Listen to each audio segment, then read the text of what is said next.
Chryso friends, Chryso friends, Chryso friends. Here we go.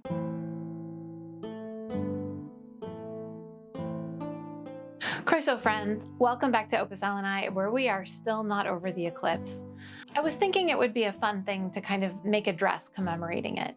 I've had this moon phase gauze fabric that's been in my stash for like 4 years, and while it's not the same as an eclipse transit, it's got that same kind of cyclical lunar vibe going on. At first I was going to make a chemise à la reine since I felt like the lightness of the gauze fabric would work really well for that, but once I started working with it, I realized that the loose weave of the gauze would mean that any shaped pieces like the straps and sleeves would be super prone to fraying. So instead, I decided to go earlier by a couple hundred years and make something based on an actual chemise, specifically an Italian camicia, since those are all rectangles. Everyone go grab your cuppa.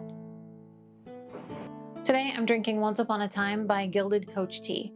It's a hazelnut vanilla black tea with a variety of flower petals, and the delicious sparkles seem to go with the general celestial theme. If edible glitter isn't your jam though, don't worry, the tea is available without it. Let's get into it. I'm starting off by serging the edges, since this is a gauzy fabric that is going to fray like the dickens as soon as it's cut. Then I can wash and dry it before cutting everything out.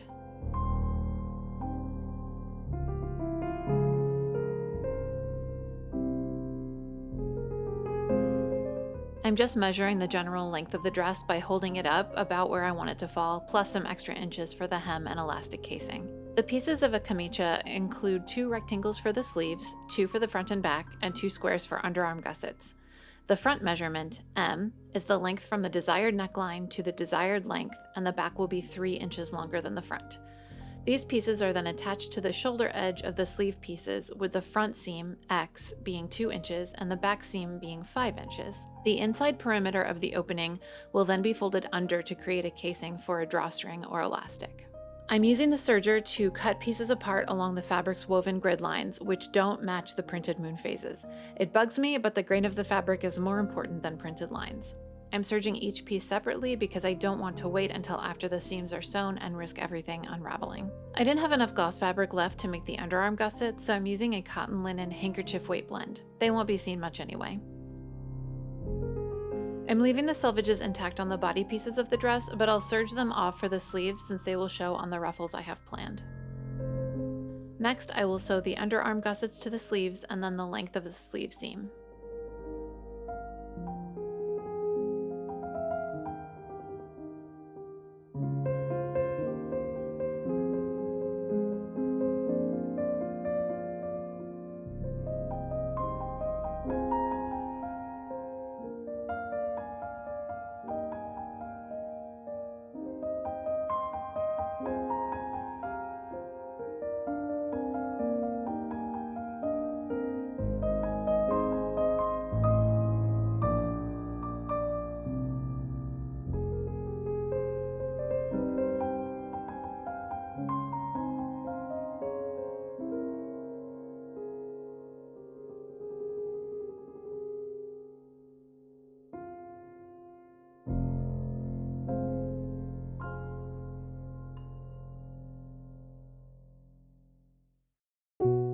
I'll use the rest of the gusset material to make the bias tape, which will become elastic casing on the sleeves.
Before I do anything else, I'll press the seams flat and hem the sleeves.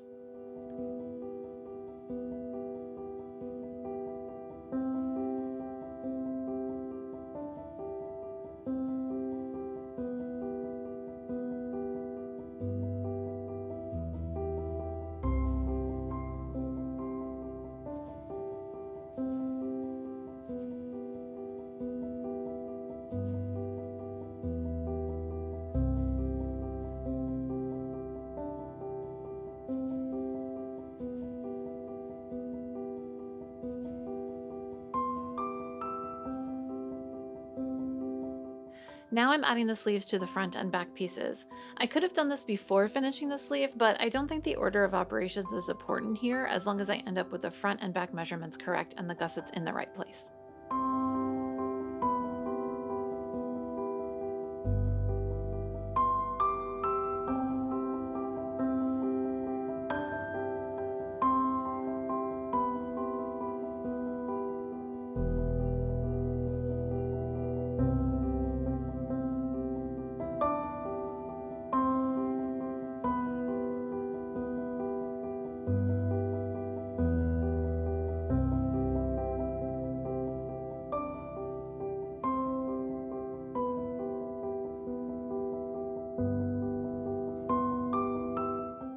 After the sleeves are attached, I can sew the side seams of the dress.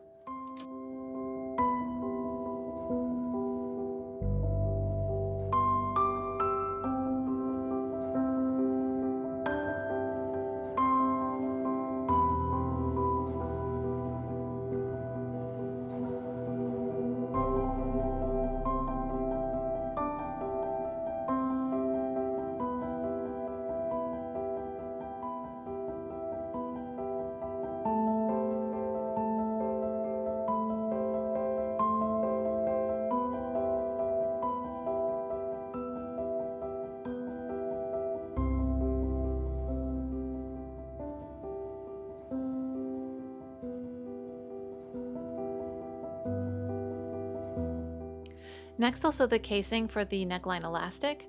Since all the edges have been serged already, I can just fold the hem under once rather than twice, cutting down on bulk for the neckline gathers.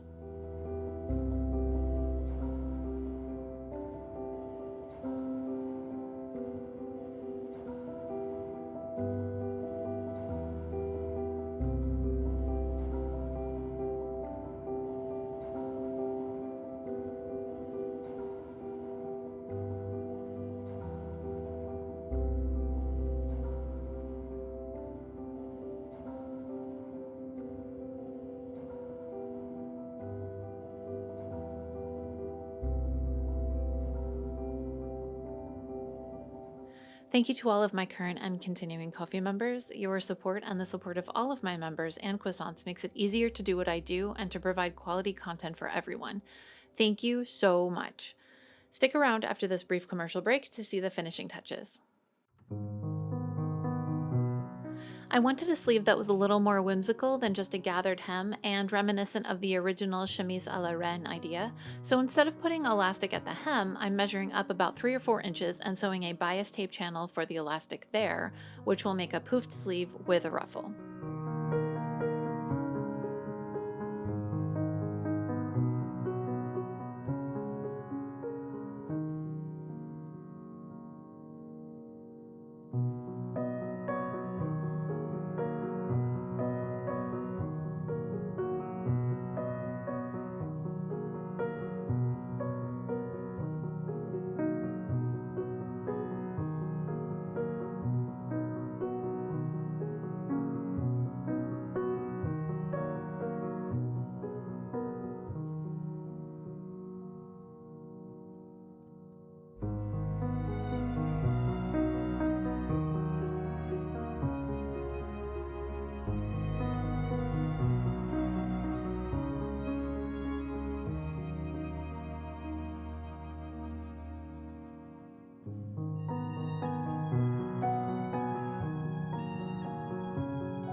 Once the elastic is measured and cut, it just needs to be threaded through the channels at the sleeves and neckline, and then the dress is finished.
Thanks for joining me today. Overall, I think this dress was successful. I really love the sleeve shape and the simplicity of the design. The rectangular construction was definitely the correct way to go. I also like the fullness of the hem that using the full width of the fabric for the front and back panels gave me. But the gauze fabric is weird in that while it's very light and airy, it also doesn't gather finely like voile, so I feel like it's really bulky around the torso. That also makes it heavy for the elastic at the neck, so I might substitute a drawstring for that in the future and see if it helps. If not, I can always unpick the sleeve seams and cut some of that body fullness out, which possibility makes me pretty glad I serged the pieces individually. If you enjoyed this video, be sure to like and subscribe, and click the bell if you want. If you want to find me on social media, I am at Opus Elenae everywhere, but the place you can find me most reliably is my Discord. If you are interested in sewing, history, or just a wonderfully supportive community, come join us at the link in the description. Until next time, be kind, do the work, continue supporting marginalized people, and keep creating. Well.